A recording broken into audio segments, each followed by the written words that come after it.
Welcome back to KP's Kingdom, cooking with KP, and today I'm going to show you how I make my preserved lemon.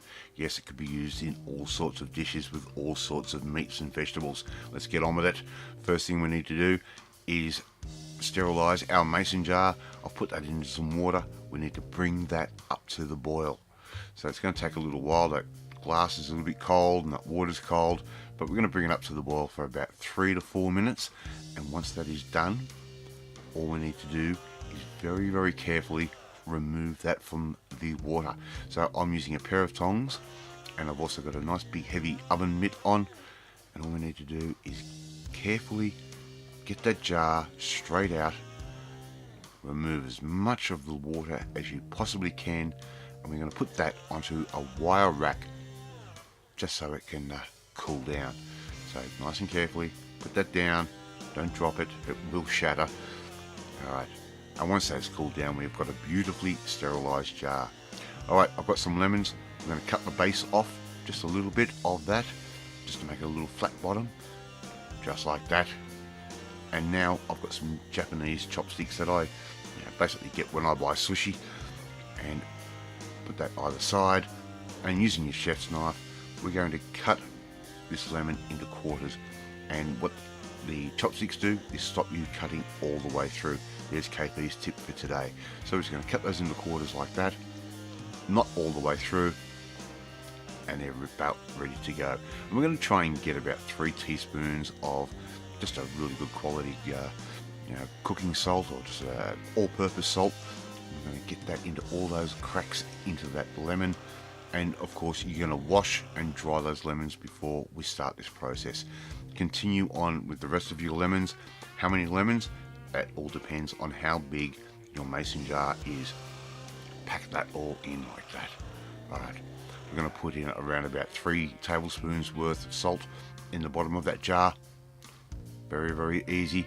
And we go with our next step, which is going to be getting our lemons and placing them into our jar.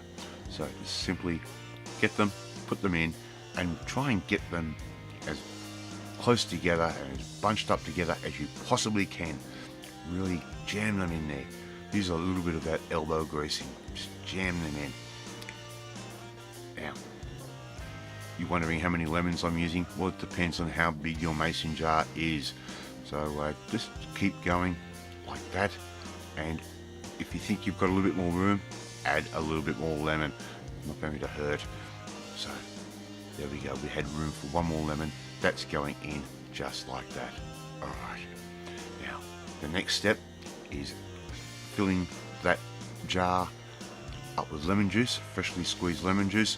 Don't worry if you get pips in it, it's not going to hurt. We're just going to squeeze as much of these leftover lemons as we need to fill that jar up. And my tip is use a smaller lemon. Alright, there we go, they're in. We've given that a nice big shake, got all that salt mixed through, and that goes in the refrigerator. The next day, open it up, give that a good squash down, squeeze as much of those juice of those lemons out as you possibly can, put it back in the fridge. And basically what we're going to do is continue this process for 3 days, and then it's going to go and live in the refrigerator. So we just keep squishing those down just like that. Very, very simple, very easy recipe, very easy product to make, but it is well worth it. It is used in so many different recipes. Alright, so closing that back up, and that's going back into the fridge, and you'll notice how the flavour tastes a little bit different each time.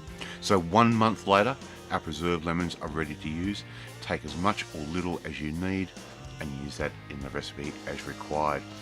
I'd like to see you try and make this one at home. Very, very simple. Thank you so much for watching this video. I really do appreciate it.